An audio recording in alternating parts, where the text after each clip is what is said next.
So, welcome everyone, and let me introduce my guest for today's podcast. His name is Michael. Michael is a personal coach helping creatives achieve clarity and improve their leadership skills.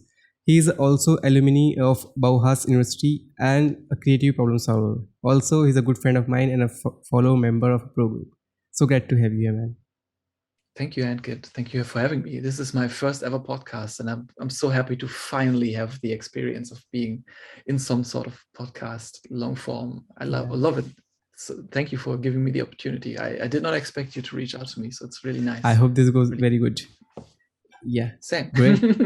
And I will directly ask you about your experience at Bauhaus University because it's a very well-known university. And how was your experience there, like working with creatives and living in, I can say, their environment? So what was it like? So how do I start? I got a spot at this university with the brilliant idea that I should become a character designer for Disney, because I have seen Harald Siepermann. He was a famous character designer from Germany. He did, for example, character design for Lion King, and just inspired me to look for something like that. And eventually I got my portfolio done. If you want to apply to the Bauhaus University, they will send you a homework, and then you need to do some creative exercise. You get two different assignments to choose from. One is more creative, more artistic. I'm sorry. No worries. I don't know why this is making noises. I'm so sorry. I put it on Do Not Disturb. I'm super sorry. Okay, so Bauhaus University. Yeah. So I was talking about Harald Siepermann, and then I was talking about, good. What's the last thing I said? Help me out here. You were talking about that you need to submit your portfolio or some kind of thing to get admitted. Right. You get this homework and you have to fill it in. And what actually turned out when I created my homework, and the professor that actually made the decision to allow me in this university is the one that was mostly in the advertising space, so the creative problem solving space.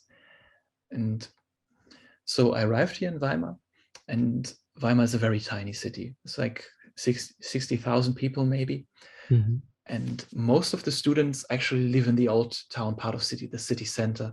So you can imagine when you leave your house, you're pretty much right in the campus, but it's not a normal campus because the university is just renting out old buildings from the city. So everything is super old, nice architecture, classical European architecture, not even that much Bauhaus architecture, unless of course you are in the main building, which is very famous from our university. And the experience is very interesting because unlike a classical school, I know some of my co-students, they went to Pratt Design Institute for a foreign semester in New York City. There you have a very, very dense curriculum. You go there, start in the morning, then it's class, and then you go home and still have some homework. It's not like that here at all. In the thing I studied, which is called visual communication, you have exactly 3 things you do each semester. One is the project. Another one is like a learning module, like a workshop module where you learn a skill. And the next one is like the science module, where you actually have to prove that you're in a university and you are capable of reading books and giving like some kind of nice summary that then can be considered a scientific paper. Mostly it were essays because they know they cannot mistreat it and force creators to actually write long form content. And so what you would do in this university is you have one day where you show up for your project module, and might be 4 or 5 hours, depending on how the professor runs it. Might also just be a consultation where you're alone with the professor for 20 minutes. And the rest of the week, you have free time in the sense of you have to self-organize. In the beginning, this can be very hard because there's these things like streaming video on the internet and there's sun outside, and but in the long run, you really learn to be self-reliant. You really learn to be self-organized. You really learn, hey, maybe I want to have something cool done instead of just working in the last week of the semester really hard without sleeping. I'm sure some people listening right now will know the feeling very, very exactly. And so in that sense, it's super interesting visiting a university that follows this concept, because my experience, when you look at advertising agencies, for example, they really like getting students from Bauhaus University, because in an agency, there's always the feeling we can teach you what you're missing in Photoshop, but we cannot teach you the lack of creativity, like the lack of being able to brainstorm, the lack of being able to make something happen. In this university, at least in my department of the university, it was always encouraged to reach out to other people. It was never about you, just do your own work. Like if you wanted to, one time, for example, we had the idea to work on modern day slavery. Just as an example customer, we picked the organization freetheslaves.net, I think. And the idea was to bring modern day slavery, which is a huge topic. There's more slaves in the world right now than there has been in the colonial times back in the past. You may have seen these films like Matzat or 18 Years a Slave, is it, or 12 Years a Slave? You see all these horrors from back then. Then you find out when you dive into the topic that there's actually a lot going on, not just in sex trafficking, but also in really people just being tricked into then working on a field, and suddenly they find out they are not getting paid. And if they try to leave, they get violated physically. And there's millions of people right now, millions more than there were in the 1800s or when these things happened in the past. And so we explored that topic. And for us here in Germany, in Europe, it's pretty much at the other end of the world. So we came up with the idea of creating a sinkhole cover that was designed in this matter of showing the URL of the website where you can donate. And this was an interactive sinkhole cover. It would make noises of the modern day slavery on the other end of the world. So it would go through the world and bring it to the streets of Germany. And to make a longer story short, you could then take a coin and put it in as a donation. And that would stop the sound of the slavery coming up and maybe play a thank you story or something like that.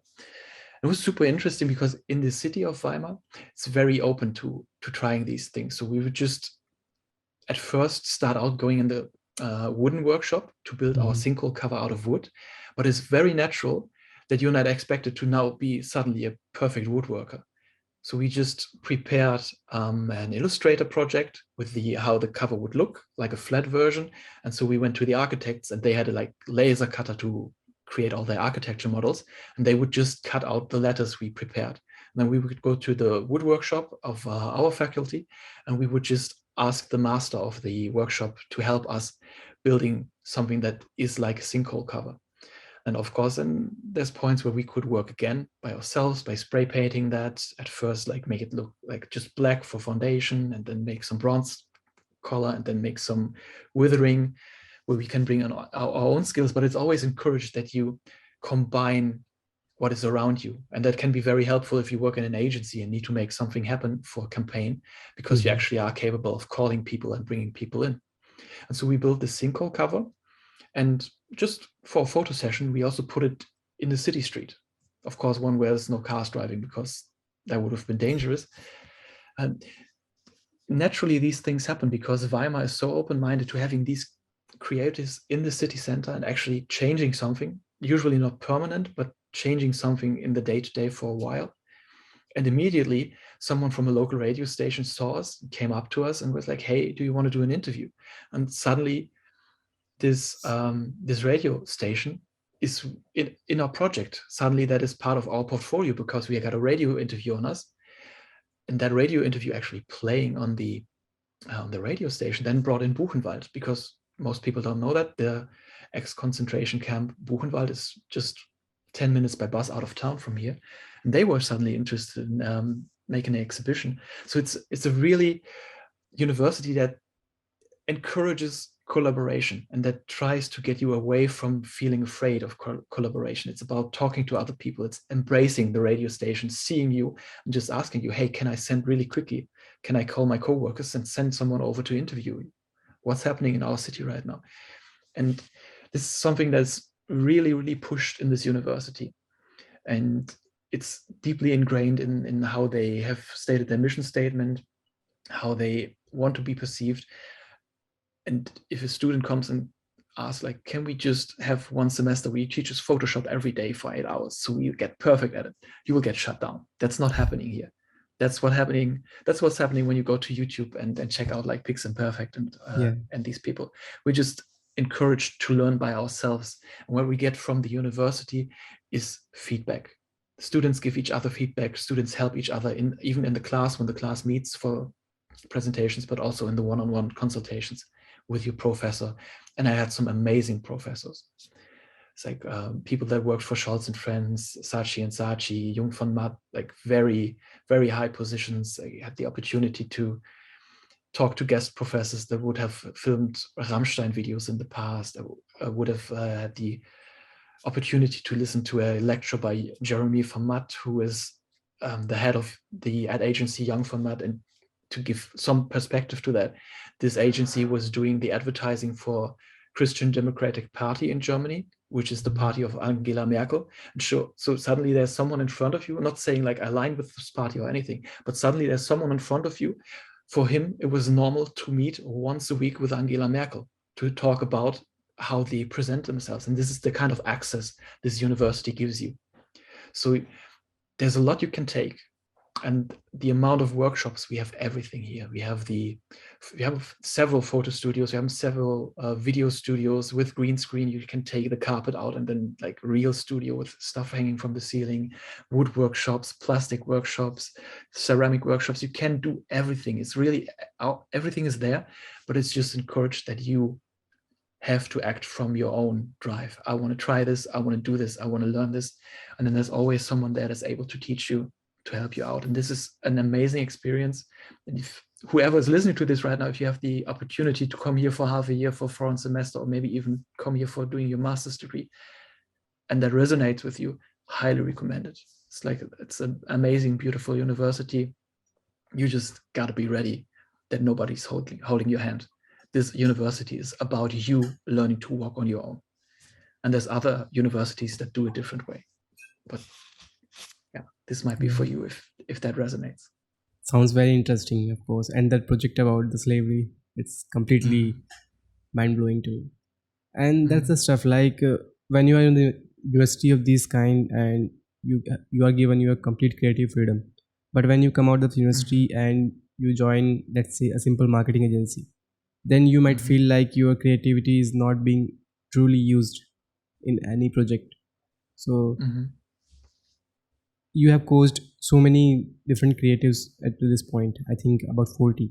So do you notice that creativity is getting collapsed, it's inside them and they are demanding for better projects, and they are struggling with their current agencies to explore their creativity? Have you noticed this kind of struggle between we can say creative director and a creative?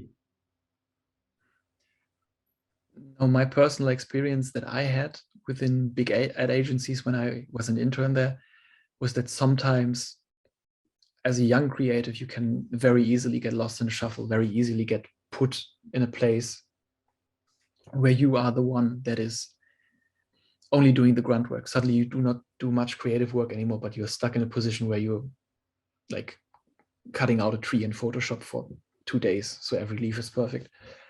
And I've seen that as a problem for people.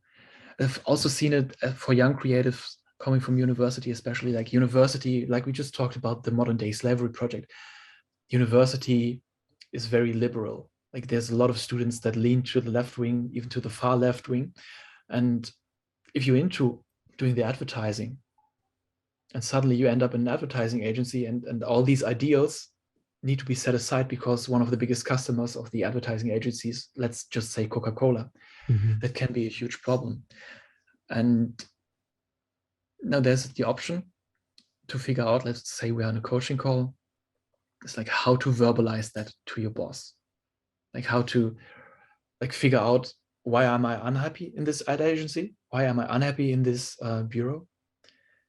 What are the things I would actually be hoping for to like experience in this bureau, to work on this bureau, to make an impact on the world that is positive?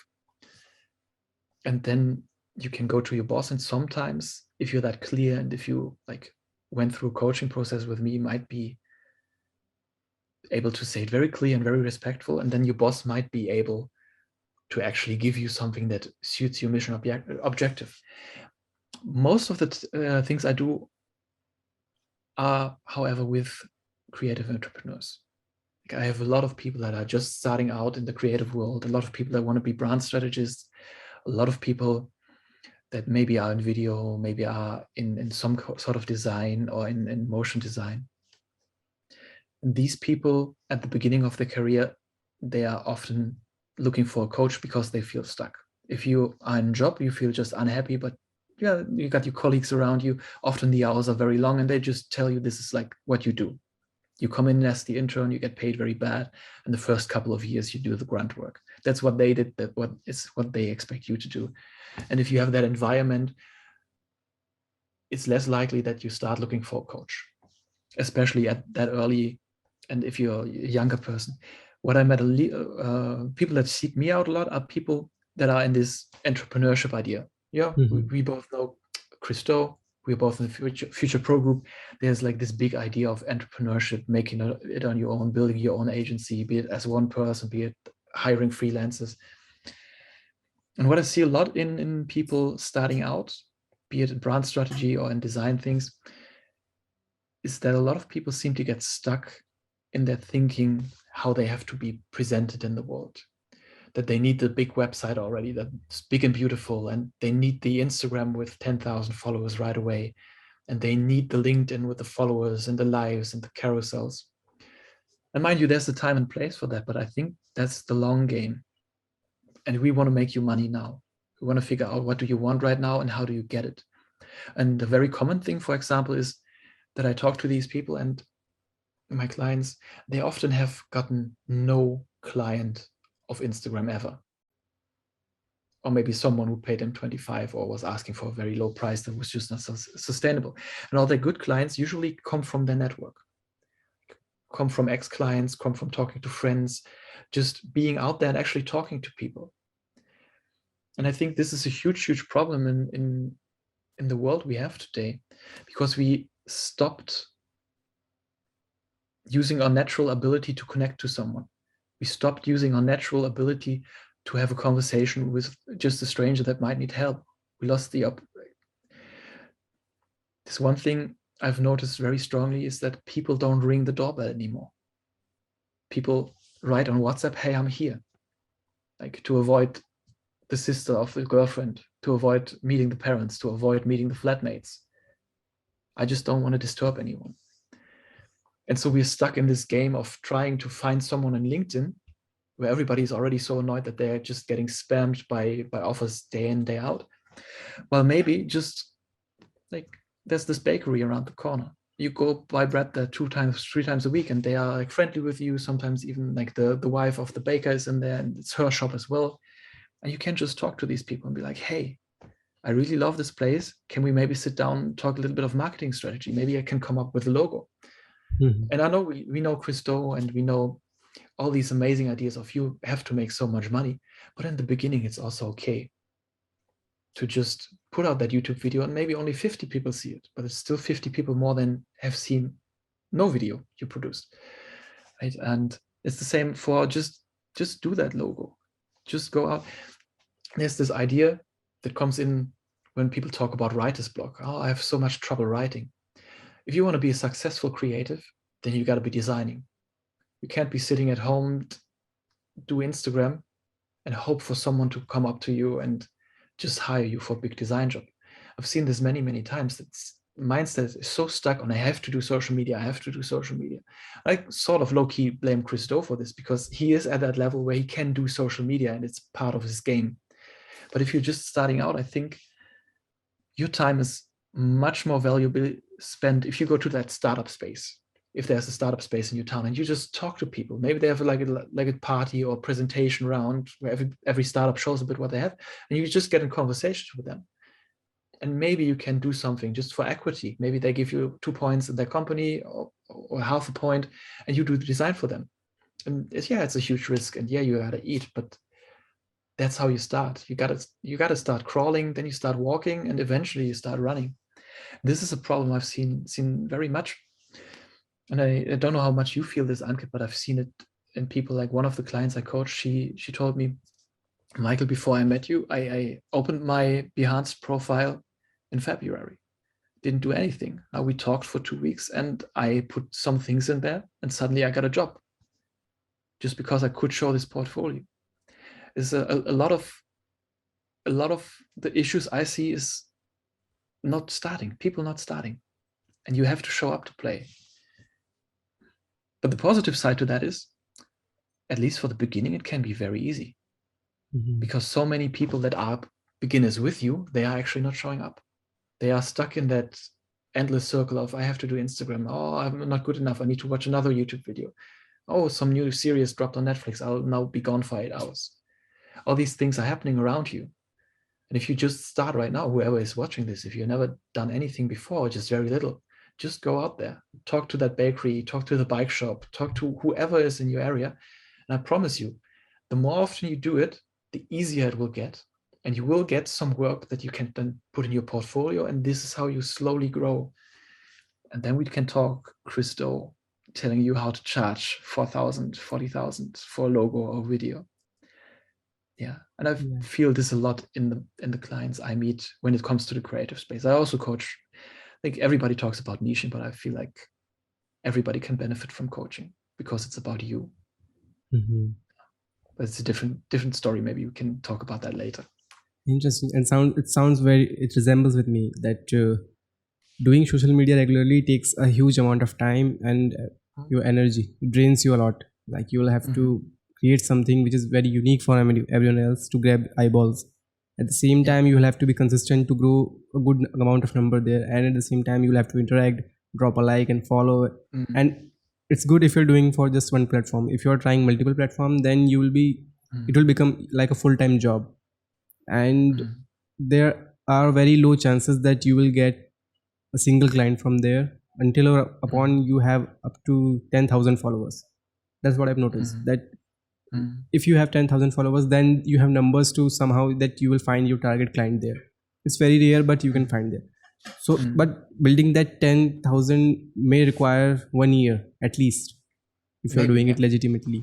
That 1 year of regular posting. And if you are doing it for your, like, just to like posting something and posting your rough drafts and your ideas and sketches and stuff like that, then it's good.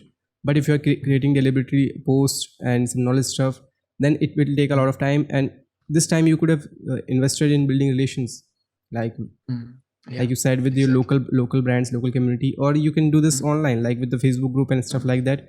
There are so many interesting communities, you can join them if you find interesting and have conversation with them. That's what I've noticed so far, that the clients I've got from are mostly from the networking. Rarely one or two clients come from me from seeing my work. And if they came, they are expecting a very low price, because the work that they are seeing is pretty much very old, and they're expecting, like from the word of mouth, that they're expecting lower prices. So that's the trap I see most of the creative falls in. And I believe there are a lot of coaches out there, social media coaches, who will be quite opposite to what I'm saying. But I see social media as a very long-term game. Like you will have to be there, post some stuff there, be present there, have a presence. Like if someone is searching for you apart from your website or your portfolio, they can find you somewhere else to connect with you better. So I think that's good for that. Yeah, and I see absolutely the same thing. Because what I mentioned earlier, like people are so drawn back into their phones. You don't ring the doorbell anymore to avoid the contact. We are created to connect to people, even if you're introverted. Like human connection is something we seek. And in the end of the day, especially if there's a lot of money on the table, business is done with people. And you got to connect with these people. And just showing up in person in a space where it's actually okay to just show up in person, start a conversation about business, like, for example, any kind of startup accelerator or any kind of convention where people just go to talk business with other business people. It's very normal. Business people talk business. You can go there. It's not weird. Trust me, it will stop feeling weird very quick if you actually engage in these conversations. Then you're just, wow, these people are actually talking about things I like to talk about. Business is done with people. And it's so much easier to get that human connection, like get that lasting connection, when you're not just another spam email, if you're not just another thing popping up on the Instagram. And it's so much easier to then have that relationship where you are actually valued, because you ask the right questions, because you listen closely. Yeah. Interesting. And why do you think that people are afraid to reach out to people directly? or build that connection. They are very comfortable like sending a template message to their email, which they expect Mm, to be neglected, because what I've seen, that conversion rate in mm, emails or DMs is very low, because they expect that a lot of people mm, will ignore this, so they do the email blast. mm, They will send email to around 1,000 people and only one or two will either mm, open it or reply back. So that's there. So why do you think that mm. people are afraid to make a genuine, we can say, human to human connection? I think it really comes from us growing up with Facebook.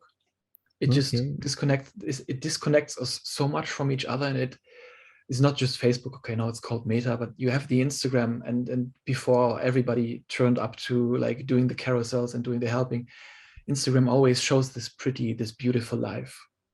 And then I think you can relate to this a lot more than I do, because I just see it and I think about it, I philosophize about it. And I grew up with no internet.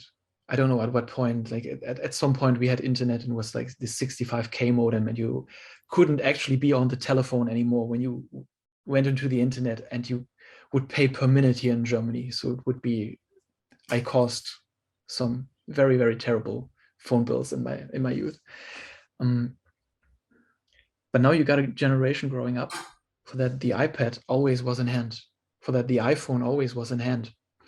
And they don't know the real world in that sense. Like when you go on your phone and you see your friends, everybody's always partying, everybody's always on holidays, everybody's always, it's so easy to make yourself small, because while everybody has problems, it's so much easier to feel alone with your own problems. And then you feel a little bit awkward, and you feel like, and it just starts spiraling downward a little bit, or maybe a lot even, especially in the creative space, because I think a lot of creativity, I think we all are infinitely creative, but a lot of creativity is built from being in a space where you have to be creative, where you don't feel that huge connection, huge friendliness, huge circle of friends. I'm sure there's these people as well that are just like pitchforks right now. But my idea of the development of creativity, I see creativity just like a language. Like the Spanish language is just out there. You and I, we both could start learning Spanish right now. In a couple of years, couple of months, we would talk a little bit, and then we talk a little bit better Spanish. And I think a lot of people that work in the creative space, they actually started developing their creativity, their use of creativity, because they came from a background where there might be like some negative issues. And so what I was just talking about, this disconnect, this human disconnect caused by Facebook. Yeah, always keep in mind, who is Mark Zuckerberg? He doesn't seem like the most social person, but he created the biggest social network in the world. And you can see the damage, because it causes so much anxiety, so much feeling of I'm not good enough. I think that's a huge problem. And then we avoid these other people. Yeah. Yeah. And in the creative space, you just see it a lot. I hope I didn't mix too many things in one right there. And in the creative space, you can see it a lot. If you, for example, go in the creative quarters of Berlin, usually when you see a building in this creative quarter where all the studios sit and all the agencies sit, oftentimes you have like the signs on the wall when you enter the building. There's always one agency, one graphic design bureau or something like that, one architect, and then there's like one photographer or one film studio in the same building, and they all work close together. And in all these buildings, there's also a therapist.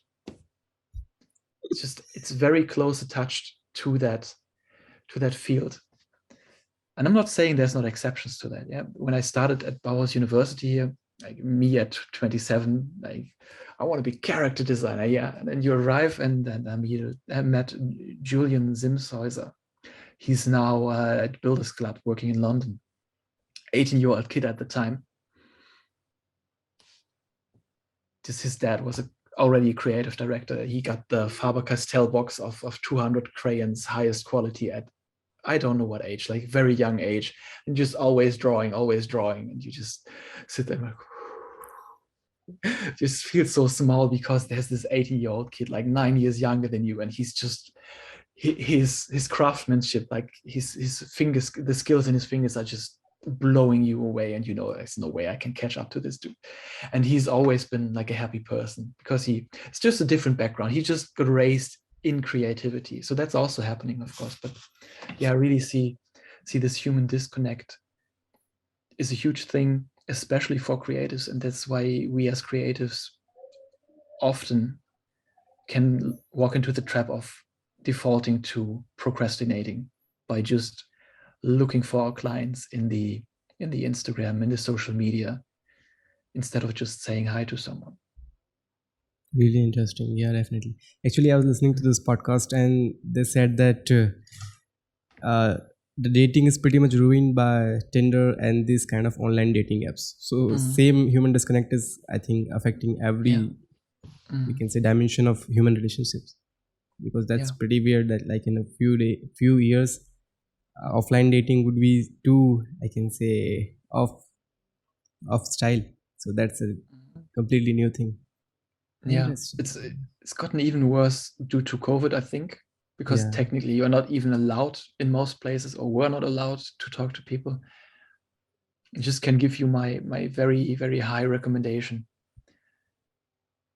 The nicest thing you can do to most girls if you see them on the street. I don't know about clubs. I'm not the club guy, not the drunk guy in the club trying to pick up girls. But if you see a cute girl in the street or in a supermarket and you just very respectfully go up to her, and it's going to be hard the first time you do, but just say, hey, I saw you.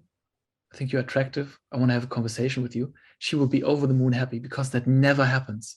And trust me, at that moment, the human connection kicks in, because we want that, we crave that, we miss that. And that's actually much easier if you want to have a flirty conversation as a guy, to just be that person that does it. And this is the same thing that applies to talking to the bakery. Just if you're a girl designer, you suddenly have the problem that usually you used to be the one approached, be it on Tinder or whatever, but suddenly you also have to do the approach, and you can also get rejected, and then you're in the same boat than the men are when it comes to trying to get to know a girl. But yeah, really highly recommend it. Just don't do creepy shit. Like, the girls, what they think is creepy is when you just sit there and stare. That's like what makes people feel uneasy. You can just be like, if you're nervous, just say, hey, this makes me really nervous, but instead of just staring, I wanted to say hi real quick. If you just want to walk away, it's fine with me.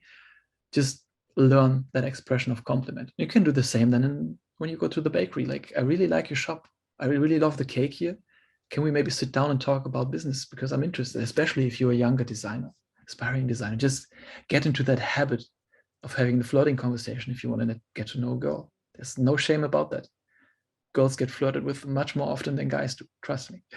And same, just be that young, plucky designer. Like, if you have done it 10 times, it will get so much easier to just say hi to someone. Hey, can we talk about your business? I'm a young interest. I study design here. I just finished studying design. I just want to start talking to business people instead of going in an agency. And trust me, it will get better every time. First one might be painful, I'm not denying that, but then you just go again. My personal recommendation, if you want to try that, is always do it 3 times at least. Yeah, because when you do it the first time, oftentimes you can feel very awkward, a little bit like this, and other people feel that. Your emotions, you can't see that. It's not in your words, it's not in the words you choose. But if your emotion is like this, it's much easier to get rejected and be like, what the fuck, go away. Monetization, goodbye. I'm sorry. You can bleep that. Do like the dolphin noise. It's all natural. We'll keep it as raw and real. Nothing gets it. Yeah. So my recommendation is, if you try to just get talking to business people, to build your network on that, and by that find clients, even if it's in the beginning cheaper clients, lower paying clients, just to build your portfolio, to gain experience, to have these conversations. When you show up, I lost my train of thought. God damn. What was I talking about before I started? We went from dating to business to asking for work from your local community, and really interesting. Exactly 3 times. Do it 3 times, because the first time, the day you do it, you will feel like this. But once you've done it, even if you got rejected, you feel a lot more loose already. And it's all about feeling. It's all about the emotion you bring. And by the third time you try to talk to someone, and maybe you get on the train, go to a different town if you're not in a large town, and just do it there. Like talk to some of the business owners there if they are actually in their shop. Like go for small businesses, don't go for the Walmart. It will get easier and the experience for you will be better. I can tell this story that maybe it's not directly related, but it gives you an idea how this feeling works. At one point in my life, I did 100 days of comfort zone challenges. We talked about this before, so you know. This was very hard for me, but I want to share one specific experience from that. The experience is my assignment on the first day, high five 15 strangers in close succession. And trust me, I come from a place where I was barely talking to people at all, let alone strangers. So I spent a good 6 hours just walking in circles, getting in a different town before I start this challenge, which is only taking like 2 minutes.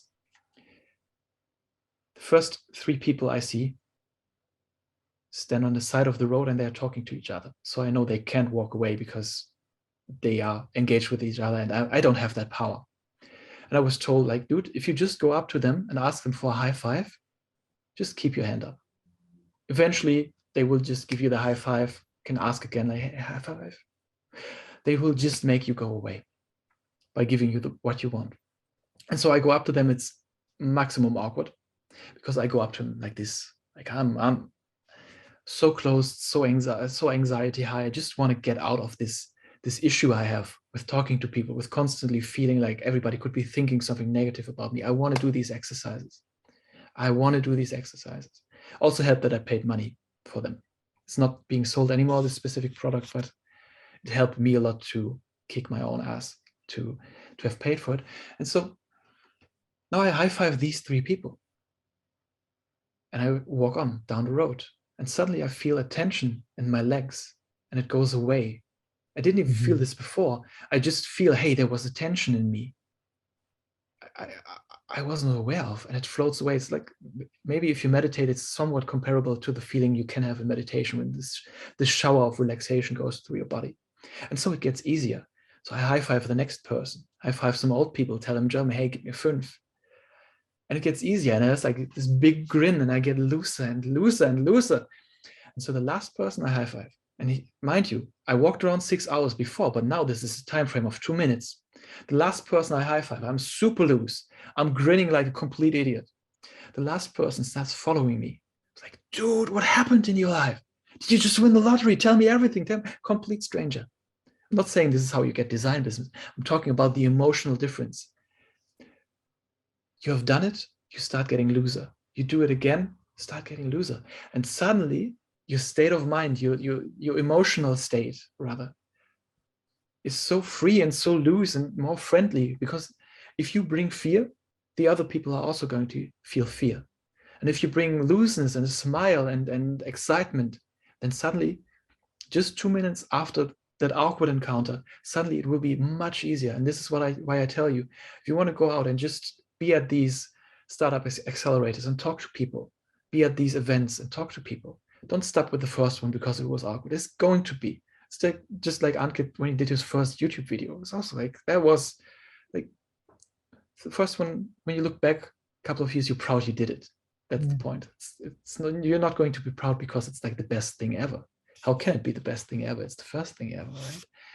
And so I really encourage you, if you decide to go out right now to build your network, really talk to people, really approach them. I had a client recently. She told me, I did what you told me. I went there. That's amazing. These people were interested in what I had to say, and they had topics I was interested in engaging with. And, it was a little bit awkward to ask them for pictures because this specific person wanted some pictures for our website and for LinkedIn as well. But all of them said yes. And so it just had someone with their camera and they took some pictures while we were having conversation. And suddenly I look like a brand strategist. Like I can present myself like a brand strategist. Yeah. My coaching journey began in November.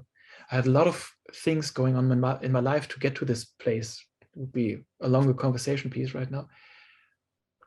But now, just 4 months, 5 months later, I coached people from over 14 countries.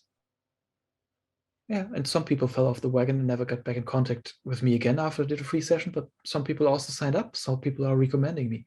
It's just from showing up and doing what you want to do. Like, it's the magic. Do not dance around what you want to do. Actually do what you want to do. I just read about this the other day. If you want to write a book, just keep your fingers moving. Just start typing. Like, appetite comes while eating sometimes. And it's super powerful. And it's wild because this entire self-development, personal development, we're not talking just about creatives. It builds around this idea of, I need one more book, I need one more video, I need one more course. Instead, most things you can actually just start doing. We're not talking about brain surgery here. We're talking about grabbing something to draw with and draw with it. We're talking about, if you want to be a freelancer, part of that is engaging with clients. So actually engage with clients and not just create images for Instagram. I have a very strong feeling about that. Yeah, for sure. I think it was Matt who was quoted as that. He said, if you are earning less than $10,000 per month, then you should focus on building relationship, then building your Instagram. So yeah, feel strong that. statement. Feel that. Interesting.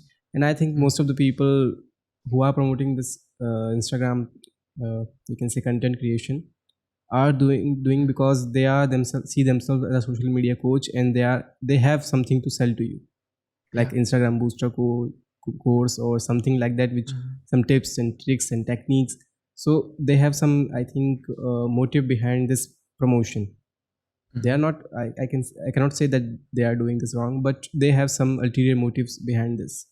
It might not be the best advice for you at this moment. So that's the stuff there. And I'm very skeptical about this coaching, because when I started, I thought that you didn't need anyone to tell you what to do with yourself, with your mind, and some third person coming to tell you that this is how you should live, this is the problems you are facing. So I was very skeptical, like getting on any call and to figure out, like, to get coached, because I thought these are my problems and I will solve them. I will take that lead. But when I went on the call with you and figured out that there are a lot of hidden problems which I haven't even looked at, like I didn't even give a second thought that these are the problems that I have to work on. So why do you think that have you met with the people who have this skepticism that I will solve my own problems and I don't need a third perspective? This is my idea of selling coaching, is by sampling. I want you to have that experience. I want you to have that conversation with me. Coaching is not a protected job. Everybody can say, hey, I'm a coach. This is very beautiful for you if you are really a coach, because you can do whatever you want to do. You can form your own way of coaching. That's perfectly fine. But so it's also very important that you have these free samples. And I personally believe in doing a longer form free sample, because I actually want you to feel, hey, this guy, the conversation with this guy is not telling me what to do in that sense, because that would be more of a consultant. I try to bring out your inner wisdom in you. I try to calm down, listen to you, and guide you with some questions. Hey, what is it that I actually want? Because we're so busy. We just talked a lot about Instagram. Instagram is also massive time waste in the sense of, like, how many people do you know that spend 2 hours a day on Instagram, and not to create content and gain clients maybe, but just to consume? Just put that in a year, that's like 700 hours. It's like easily, I didn't do the math right now, but it's like 50, 60, 70 days of your entire year if you sleep in between. It's crazy. And so we are very disconnected from our own inner wisdom. And I think what coaching does is helping you to slow down, helping you to reflect. There's a very famous coach from the UK, his name is Michael Neal. He says, even if a perfectly normal person would consider a lamppost its coach and just talk to the lamppost about their things they have on their mind, they would already be helped. And now imagine you have a real trained professional coach on the other side that knows how to guide you in this process. So it can be incredibly powerful to just figure out what you actually want to do, what is actually right for you. Yeah. Amazing. And why do you think that there's a skepticism around coaching? What Oh, is this due to that I'm there are sorry. so many misfits around there? Like, I think it's like a little bit comparable to what you just said about the Instagram people that sell Instagram courses. Now there's Christo, he's obviously legit, or David Tallis, legit people. You can see that very easy because you see their content and you see how they show up. But I've also seen people selling Instagram courses, like, hey, pay €500 for my Instagram course. And then you would do a little bit of digging and then you see their Instagram, it's like 250 followers. And I'm like, dude, I put in no effort. It's just my friends. And I don't even feel like I have many friends. And I already have this amount. And yeah, coaching is very open to absolutely everybody. Like, you can show up and say you're a coach. Some people will do card reading with you, like tarot cards. Not my thing. If it helps you, who knows? But there's definitely the possibility that you spend a lot of money on someone who's not actually that helpful because they don't care enough. They just want to make the money. But just like within design, I think also there's a lot of coaches that would care maybe too much. And you can be actually very happy to be one of their first clients. They might be messing up in between. mhm. But because they care so much, they need their experience in working with someone. So that's very helpful to you to just know, hey, there's these coaches that are just as insecure as you, and you can help each other by just trying it out. But I don't really meet this concept of you should stay away from coaches because I sample. I give you the sample. You don't have to pay. You can pay whatever you want for the first session, maybe even the first couple of sessions if we have a good feeling. I just want to help you. And on that relationship level, again, one-on-one, real human connection, on that we build real trust. It's not a sales funnel. It's not a sales script I'm going through. I'm just trying to help you. Like, you are my material. I have no set curriculum. I have no set structure I lead you through. I just want to meet you and see if I can help you. And in that sense, because I show up like that, I don't really see the resentment. Oh, you just want to have my money. Oh, you just didn't learn this. You are just making mambo jumbo, whatever. I've never really personally, I've never encountered that. But I see, like, maybe in the different scope, if there's somebody who's just out of the door selling a video product on something, I know the feeling myself where it just feels like, okay, this guy read 2 books and baked them into a video course.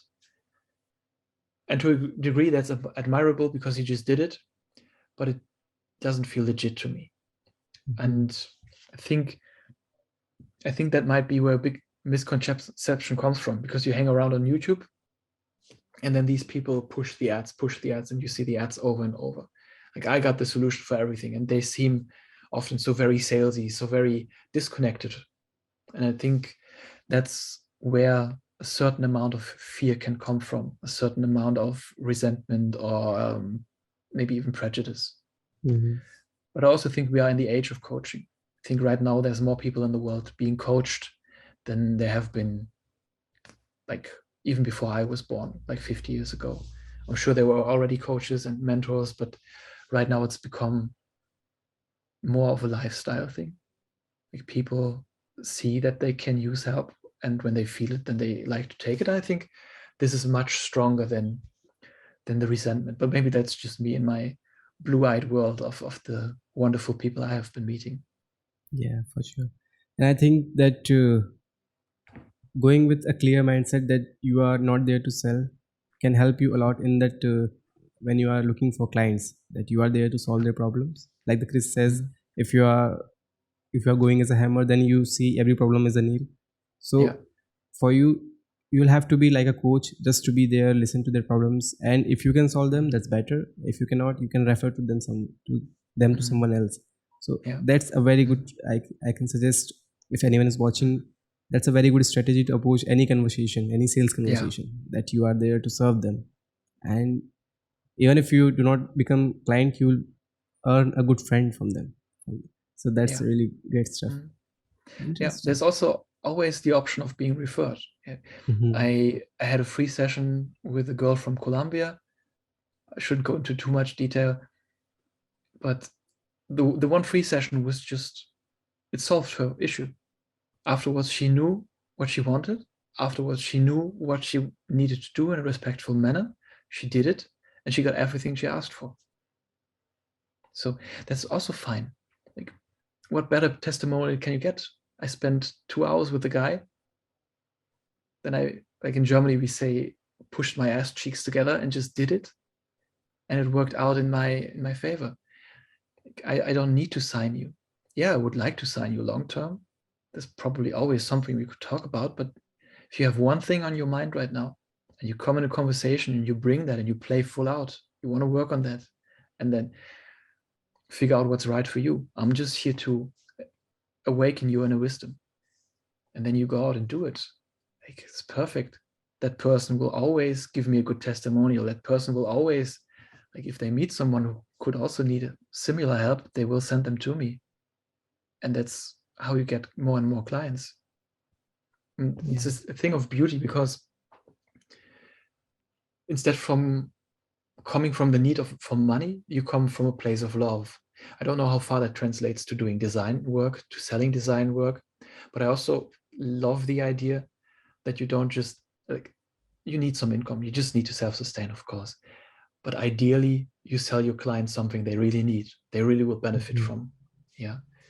And so I like the idea of coming from a place of love, and I think people will feel that. You can see that when Annalie talks about how she did brand strategy, when she talks about working for this big farming company and they were like, we have no purpose. And then she went out to all the farmers and said, all of them cried in the conversation. That's real love. That's real genuine care for these people. That's asking the right questions. And everybody watching right now probably knows Annalie. You know how empathic she is. So there's something there. And yeah, you need to pay your bills. That's important.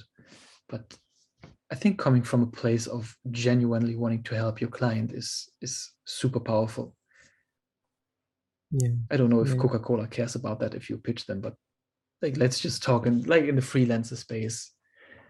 For sure. One-man army, yeah, should be working. And like most people, the people crave for a real human connection. So they want a real human connection, even if you're working for, let's say, a simple website. They want someone who understands their problems and ask them empathetic questions and figure out what their main problem is. So that's really good stuff. Interesting. And actually, I did some social stalking, and I went to your Facebook page. So you share some stuff, interesting stuff about space, and I think it was a space image from Hubble telescope, I think. Yeah, Hubble. I Are enjoy you into space. I'm not a super giant nerd, but I really just enjoy the way, like, this idea how important we see ourselves. And it's okay that we are important to ourselves because it's our life and we want to make the best of it. But then you see, like, I think it's called the deep field image Hubble telescope took, and it's not stars in there. Every light point you see in there is an entire galaxy. And then you sit here on your little planet and you haven't even seen half the world. If you haven't even seen a quarter of the world yet. There's so much to explore. And just recently, the James Webb Space Telescope launched, and they released the first picture, and it's like 300 galaxies in one picture. It's like, yeah, you couldn't travel an inch in that picture in your entire lifetime, even at the speed of light. It's so mind blowing.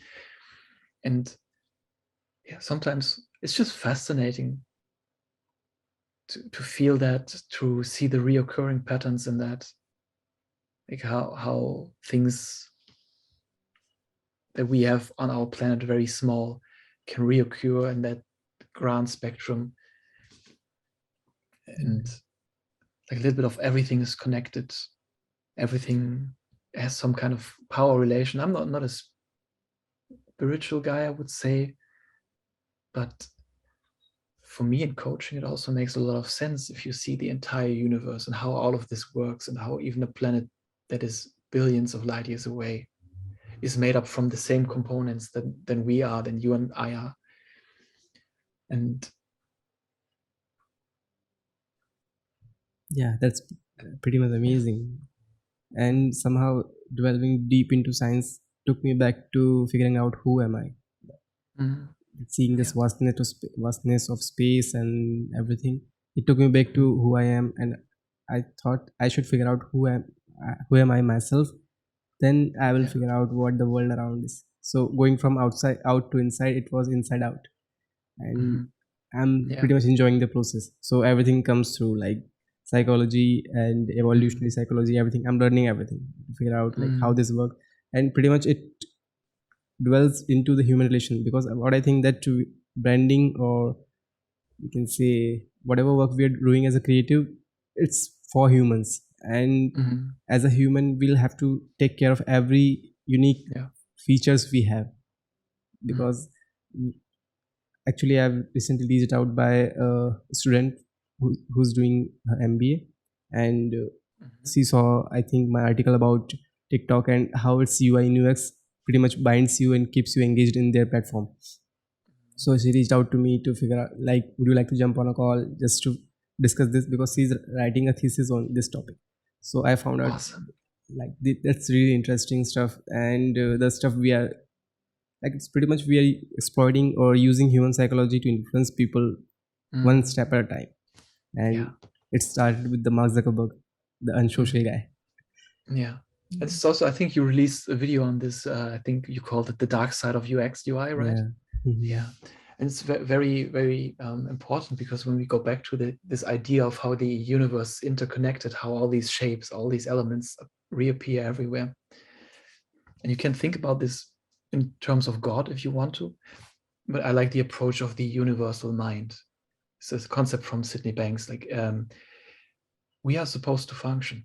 Like, the reason like you essentially grow into a human being, that just happens automatically. And when we look at our psyche, that's actually also to just function. It's meant to be. You should just Mhm. function. Again, when you fall down playing as a kid, playing soccer, or even now in the gym, you injure yourself, just take care of the injury. You put some gel on, you put some bandages on, and you leave it alone. And then you can just heal almost magically, almost from everything, like from a lot of things. And I think the mind actually is capable of doing the same thing if we just, like a wound, stop poking it all the time if there's something happens. But when we now take it back to the social media, and how Mark Zuckerberg, as the very unsocial guy, created this big social network that actually creates us to be less social and fills our mind so much with, oh my God, all these people are having these fun parties. Oh my God, all these people are having this fun time, and blah, blah, blah, blah, blah, blah, blah. I'm so small. Everything's so vast. Hustle, hustle, hustle. Jets, cars, girls. Yeah. And that actually is always something poking at our mind. And it slows our healing down. It makes it harder for us to be in tune with that universal knowledge that makes us grow into a human, that makes a dog grow into a dog, that makes a tree grow into a tree. There's something happening nobody can really explain. And like I said, for me, it's not God. If it's God for someone listening right now, that's perfectly fine. You can put that in any context.